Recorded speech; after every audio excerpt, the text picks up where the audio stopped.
The Princess Mayblossom. Once upon a time there lived a king and queen whose children had all died, first one and then another, until at last only one little daughter remained, and the queen was at her wits' end to know where to find a really good nurse who would take care of her and bring her up. A herald was sent who blew a trumpet at every street corner, and commanded all the best nurses to appear before the queen, that she might choose one for the little princess.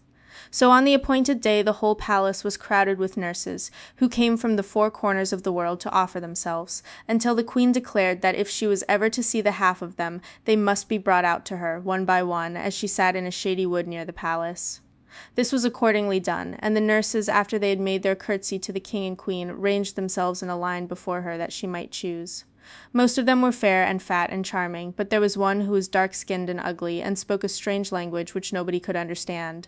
The queen wondered how she dared offer herself, and she was told to go away, as she certainly would not do, upon which she muttered something and passed on, but hid herself in a hollow tree, from which she could see all that happened.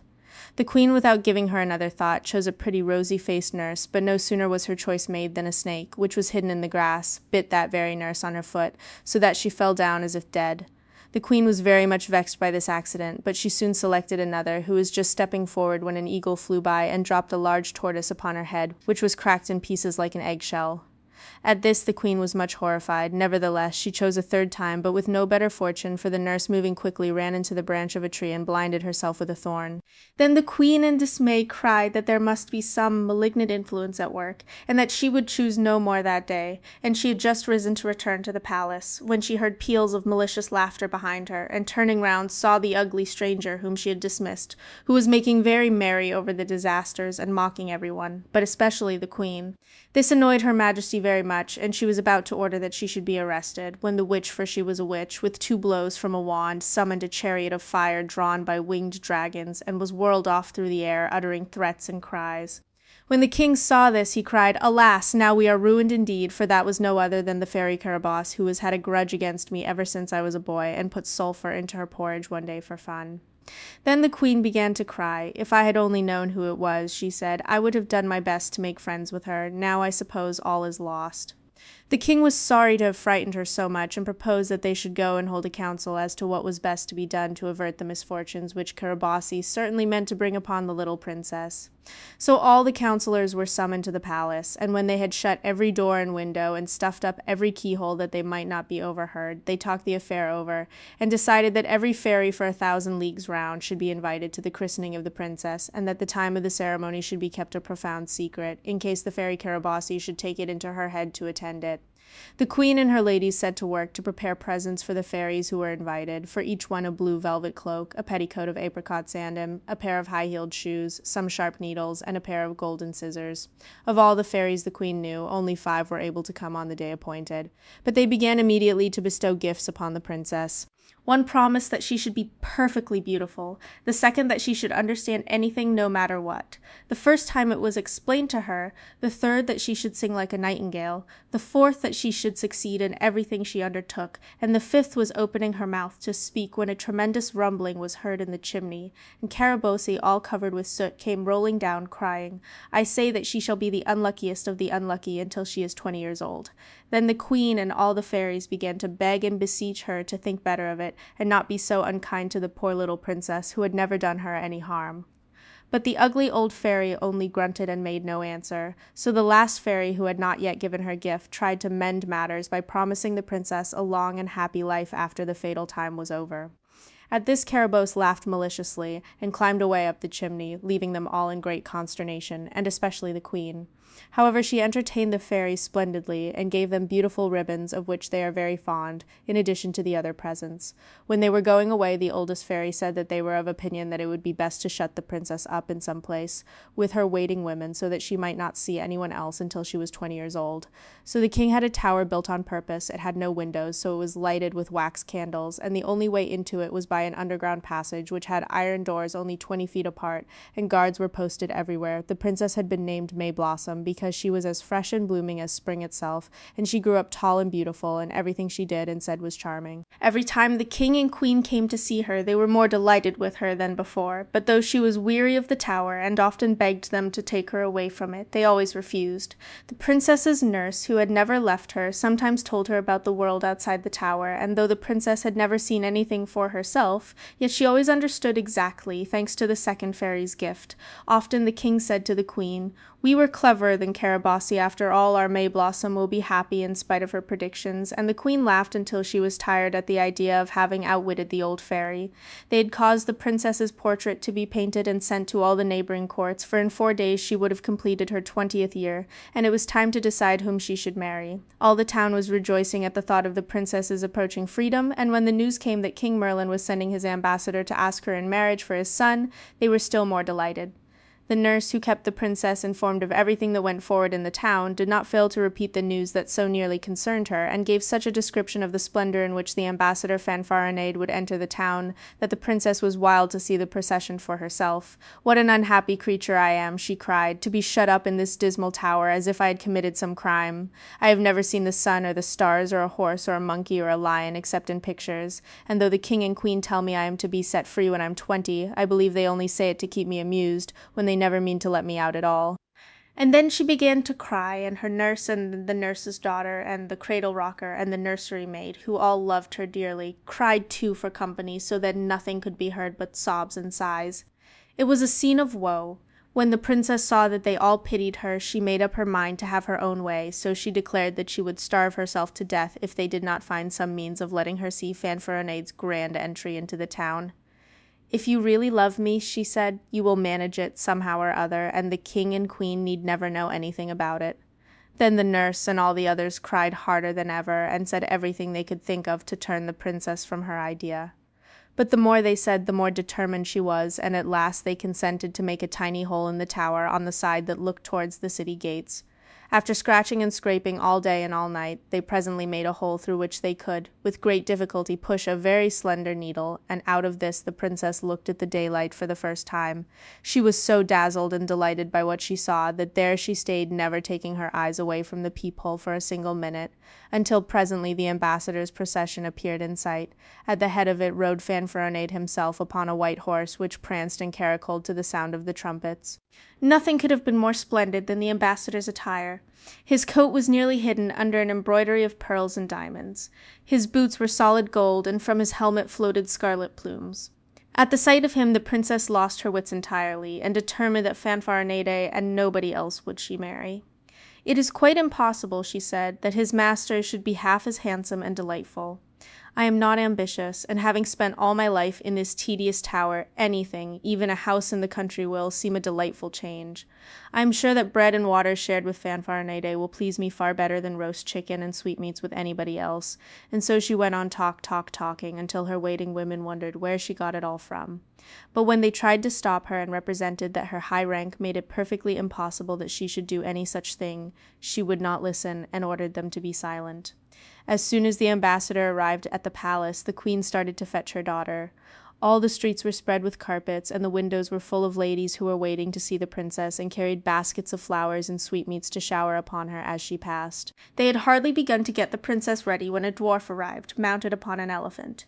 He came from the 5 fairies, and brought for the princess a crown, a scepter, and a robe of golden brocade, with a petticoat marvellously embroidered with butterflies' wings. They also sent a casket of jewels, so splendid that no one had ever seen anything like it before, and the queen was perfectly dazzled when she opened it. But the princess scarcely gave a glance to any of these treasures, for she thought of nothing but Fanfaronade. The dwarf was rewarded with a gold piece, and decorated with so many ribbons that it was hardly possible to see him at all. The princess sent to each of the fairies a new spinning wheel with a distaff of cedar wood, and the queen said she must look through her treasures and find something very charming to send them also. When the princess was arrayed in all the gorgeous things the dwarf had brought, she was more beautiful than ever, and as she walked along the streets, the people cried, "How pretty she is! How pretty she is!" The procession consisted of the queen, the princess, 5 dozen other princesses, her cousins, and 10 dozen who came from the neighboring kingdoms. And as they proceeded at a stately pace, the sky began to grow dark, then suddenly the thunder growled, and rain and hail fell in torrents. The queen put her royal mantle over her head, and all the princesses did the same with their trains. Mayblossom was just about to follow their example when a terrific croaking, as of an immense army of crows, rooks, ravens, screech owls, and all birds of ill omen, was heard, and at the same instant a huge owl skimmed up to the princess and threw over her a scarf woven of spiders' webs and embroidered with bats' wings, and then peals of mocking laughter rang through the air, and they guessed that this was another of the fairy Caraboss's unpleasant jokes. The queen was terrified at such an evil omen, and tried to pull the black scarf from the princess's shoulders, but it really seemed as if it must be nailed on, it clung so closely. "Ah," cried the queen, "can nothing appease this enemy of ours? What good was it that I sent her more than 50 pounds of sweetmeats, and as much again of the best sugar, not to mention 2 Westphalia hams?" She is as angry as ever while she lamented in this way, and everybody was as wet as if they had been dragged through a river. The princess still thought of nothing but the ambassador, and just at this moment he appeared before her with the king, and there was a great blowing of trumpets, and all the people shouted louder than ever. Fanfaronade was not generally at a loss for something to say, but when he saw the princess she was so much more beautiful and majestic than he had expected that he could only stammer out a few words, and entirely forgot the harangue which he had been learning for months, and knew well enough to have repeated it in his sleep. To gain time to remember at least part of it, he made several low bows to the princess, who on her side dropped 6 curtsies without stopping to think, and then said to relieve his evident embarrassment, "Sir Ambassador, I am sure that everything you intend to say is charming, since it is you who mean to say it, but let us make haste into the palace, as it is pouring cats and dogs, and the wicked fairy Carabossi will be amused to see us all stand dripping here. When we are once under shelter, we can laugh at her." Upon this the ambassador found his tongue, and replied gallantly that the fairy had evidently foreseen the flames that would be kindled by the bright eyes of the princess, and had sent this deluge to extinguish them. Then he offered his hand to conduct the princess, and she said softly, "As you could not possibly guess how much I like you, Sir Fanfaronade, I am obliged to tell you plainly that since I saw you enter the town on your beautiful prancing horse, I have been sorry that you came to speak for another instead of for yourself. So if you think about it as I do, I will marry you instead of your master. Of course, I know you are not a prince, but I shall be just as fond of you as if you were, and we can go and live in some cozy little corner of the world, and be as happy as the days are long." The ambassador thought he must be dreaming, and could hardly believe what the lovely princess said. He dared not answer, but only squeezed the princess's hand until he really hurt her little finger. But she did not cry out. When they reached the palace, the king kissed his daughter on both cheeks and said, "My little lambkin, are you willing to marry the great King Merlin's son? For this ambassador has come on his behalf to fetch you." "If you please, sire," said the princess, dropping a curtsy. "I consent also," said the queen, "so let the banquet be prepared."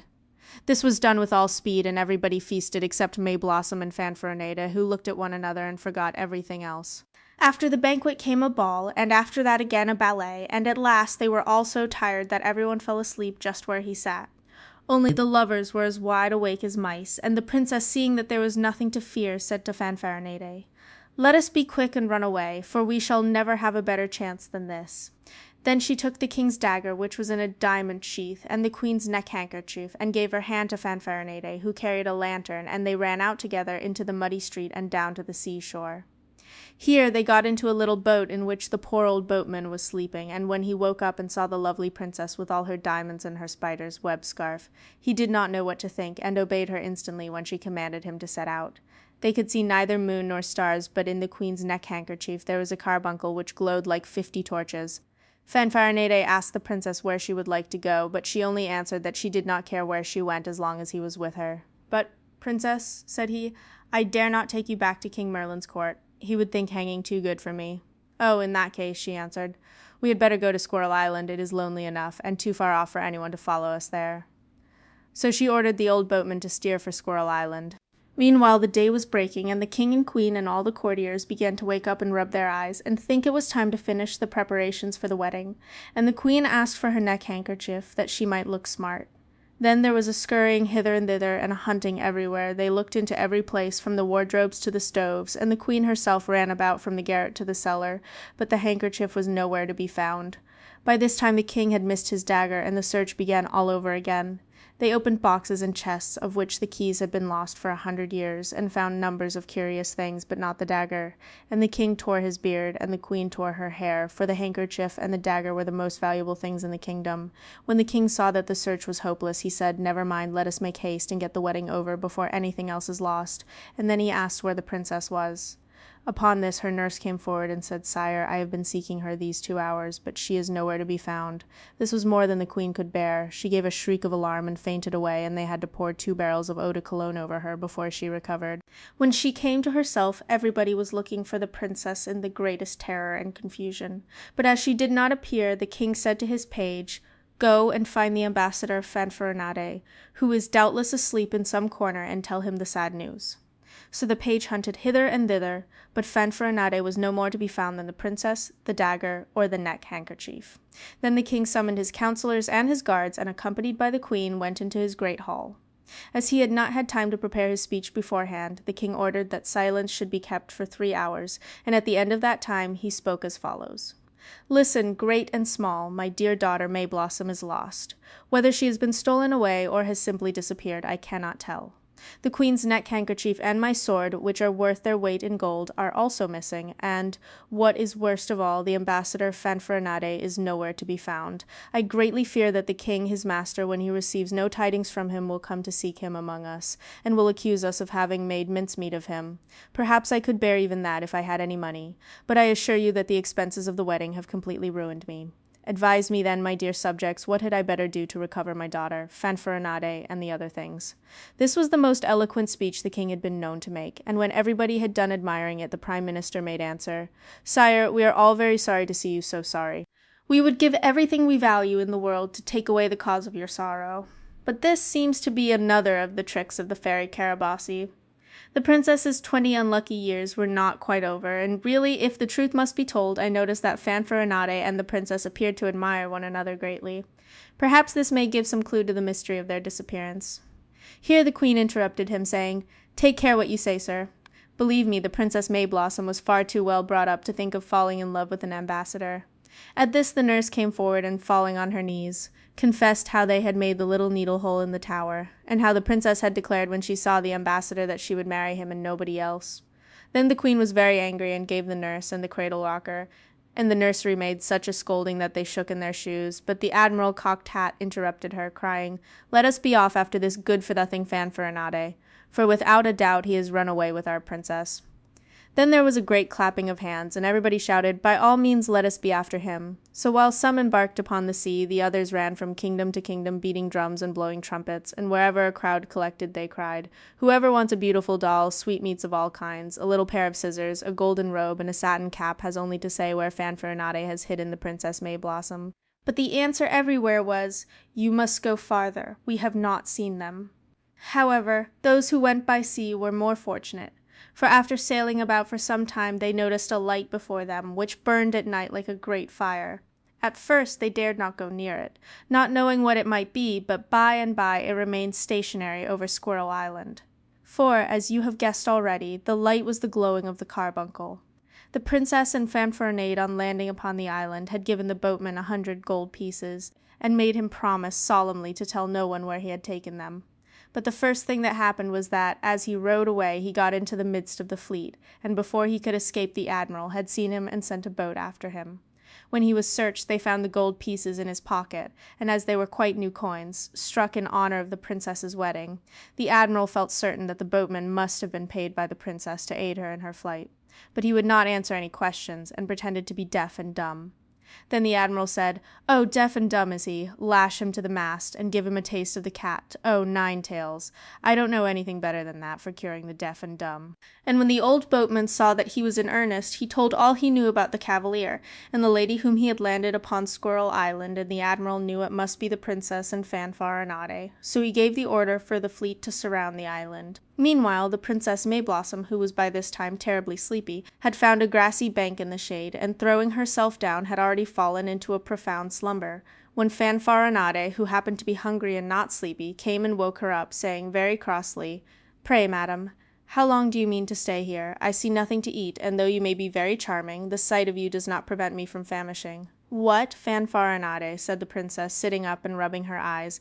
"Is it possible that when I am here with you, you can want anything else? You ought to be thinking all the time how happy you are." "Happy," cried he, "say rather unhappy. I wish with all my heart that you were back in your dark tower again."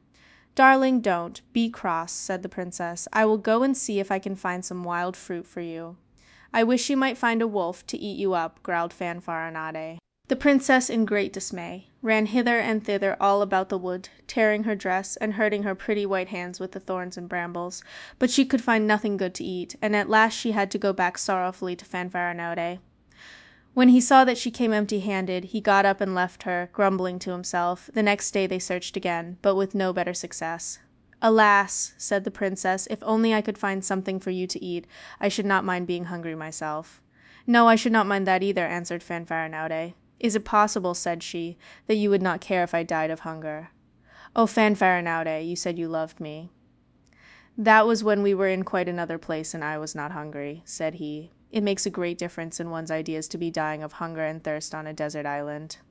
At this the princess was dreadfully vexed, and she sat down under a white rose bush and began to cry bitterly. "Happy roses," she thought to herself, "they have only to blossom in the sunshine and be admired, and there is nobody to be unkind to them." And the tears ran down her cheeks and splashed onto the rose tree roots. Presently she was surprised to see the whole bush rustling and shaking, and a soft little voice from the prettiest rosebud said, "Poor princess, look in the trunk of that tree, and you will find a honeycomb, but don't be foolish enough to share it with Fanfaronade." Mayblossom ran to the tree, and sure enough there was the honey without losing. A moment she ran with it to Fanfaronade, crying gaily, "See, here is a honeycomb that I have found. I might have eaten it up all by myself, but I had rather share it with you." But without looking at her or thanking her, he snatched the honeycomb out of her hands and ate it all up every bit, without offering her a morsel. Indeed, when she humbly asked for some, he said mockingly that it was too sweet for her and would spoil her teeth. Mayblossom, more downcast than ever, went sadly away and sat down under an oak tree, and her tears and sighs were so piteous that the oak fanned her with his rustling leaves and said, "Take courage, pretty princess, all is not lost yet. Take this pitcher of milk and drink it up, and whatever you do, don't leave a drop for Fanfaronade." The princess, quite astonished, looked round and saw a big pitcher full of milk, but before she could raise it to her lips, the thought of how thirsty Fanfaronade must be, after eating at least 15 pounds of honey, made her run back to him and say, "Here is a pitcher of milk. Drink some, for you must be thirsty, I am sure, but pray save a little for me, as I am dying of hunger and thirst." But he seized the pitcher and drank all it contained at a single draught, and then broke it to atoms on the nearest stone, saying with a malicious smile, "As you have not eaten anything, you cannot be thirsty." "Ah," cried the princess, "I am well punished for disappointing the king and queen, and running away with this ambassador about whom I knew nothing." And so saying, she wandered away into the thickest part of the wood, and sat down under a thorn tree, where a nightingale was singing. Presently she heard him say, "Search under the bush, princess, you will find some sugar, almonds, and some tarts there, but don't be silly enough to offer Fanfaronade any." And this time the princess, who was fainting with hunger, took the nightingale's advice and ate what she found all by herself. But Fanfaronade, seeing that she had found something good, and was not going to share it with him, ran after her in such a fury that she hastily drew out the queen's carbuncle, which had the property of rendering people invisible if they were in danger. And when she was safely hidden from him, she reproached him gently for his unkindness. Meanwhile, Admiral Cocked Hat had dispatched Jack the Chatterer of the Straw Boots, courier in ordinary to the Prime Minister, to tell the king that the princess and the ambassador had landed on Squirrel Island, but that not knowing the country he had not pursued them, for fear of being captured by concealed enemies. Their majesties were overjoyed at the news, and the king sent for a great book, each leaf of which was 8 ells long. It was the work of a very clever fairy, and contained a description of the whole earth. He very soon found that Squirrel Island was uninhabited. "Go," said he to Jack the Chatterer, "tell the admiral from me to land at once. I am surprised at his not having done so sooner." As soon as this message reached the fleet, every preparation was made for war, and the noise was so great that it reached the ears of the princess, who at once flew to protect her lover. As he was not very brave, he accepted her aid gladly. "You stand behind me," said she, "and I will hold the carbuncle which will make us invisible, and with the king's dagger I can protect you from the enemy." So, when the soldiers landed, they could see nothing, but the princess touched them one after another with the dagger, and they fell insensible upon the sand. So that at last the admiral, seeing that there was some enchantment, hastily gave orders for a retreat to be sounded, and got his men back into their boats, in great confusion. Fanfaronade, being once more left with the princess, began to think that if he could get rid of her and possess himself of the carbuncle and the dagger, he would be able to make his escape. So as they walked back over the cliffs, he gave the princess a great push, hoping she would fall into the sea. But she stepped aside so quickly that he only succeeded in overbalancing himself, and over he went, and sank to the bottom of the sea like a lump of lead, and was never heard of any more. While the princess was still looking after him in horror, her attention was attracted by a rushing noise over her head, and looking up she saw 2 chariots approaching rapidly from opposite directions. One was bright and glittering, and drawn by swans and peacocks, while the fairy who sat in it was beautiful as a sunbeam. But the other was drawn by bats and ravens, and contained a frightful little dwarf, who was dressed in a snake's skin, and wore a great toad upon her head for a hood. The chariots met with a frightful crash in mid-air, and the princess looked on in breathless anxiety while a furious battle took place between the lovely fairy with her golden lance and the hideous little dwarf and her rusty pike. But very soon it was evident that the beauty had the best of it, and the dwarf turned her bats' heads and flickered away in great confusion, while the fairy came down to where the princess stood and said, smiling, "You see, princess, I have completely routed that malicious old Caraboss. Will you believe it? She actually wanted to claim authority over you forever, because you came out of the tower 4 days before the 20 years were ended. However, I think I have settled her pretensions, and I hope you will be very happy and enjoy the freedom I have won for you." The princess thanked her heartily, and then the fairy dispatched one of her peacocks to her palace to bring a gorgeous robe for Mayblossom, who certainly needed it, for her own was torn to shreds by the thorns and briars. Another peacock was sent to the admiral to tell him that he could now land in perfect safety, which he at once did, bringing all his men with him, even to Jack the Chatterer, who, happening to pass the spit upon which the admiral's dinner was roasting, snatched it up and brought it with him. Admiral Cocked Hat was immensely surprised when he came upon the golden chariot, and still more so to see 2 lovely ladies walking under the trees a little farther away. When he reached them, of course, he recognized the princess, and he went down on his knees and kissed her hand quite joyfully. Then she presented him to the fairy, and told him how Carabosse had been finally routed, and he thanked and congratulated the fairy, who was most gracious to him. While they were talking, she cried suddenly, "I declare I smell a savory dinner." "Why, yes, madam, here it is," said Jack the Chatterer, holding up the spit, where all the pheasants and partridges were frizzling. "Will your highness please to taste any of them?" "By all means," said the fairy, "especially as the princess will certainly be glad of a good meal." So the admiral sent back to his ship for everything that was needful, and they feasted merrily under the trees. By the time they had finished, the peacock had come back with a robe for the princess, in which the fairy arrayed her. It was of green and gold brocade, embroidered with pearls and rubies, and her long golden hair was tied back with strings of diamonds and emeralds, and crowned with flowers. The fairy made her mount beside her in the golden chariot, and took her on board the admiral's ship, where she bade her farewell, sending many messages of friendship to the queen, and bidding the princess tell her that she was the 5th fairy who had attended the christening. Then salutes were fired. The fleet weighed anchor, and very soon they reached the port. Here the king and queen were waiting, and they received the princess with such joy and kindness that she could not get a word in edgewise, to say how sorry she was for having run away with such a very poor-spirited ambassador. But after all, it must have been all Carabosse's fault. Just at this lucky moment who should arrive but King Merlin's son, who had become uneasy at not receiving any news from his ambassador, and so had started himself with a magnificent escort of 1,000 horsemen and 30 bodyguards in gold and scarlet uniforms, to see what could have happened. As he was 100 times handsomer and braver than the ambassador, the princess found she could like him very much. So the wedding was held at once, with so much splendor, and rejoicing that all the previous misfortunes were quite forgotten.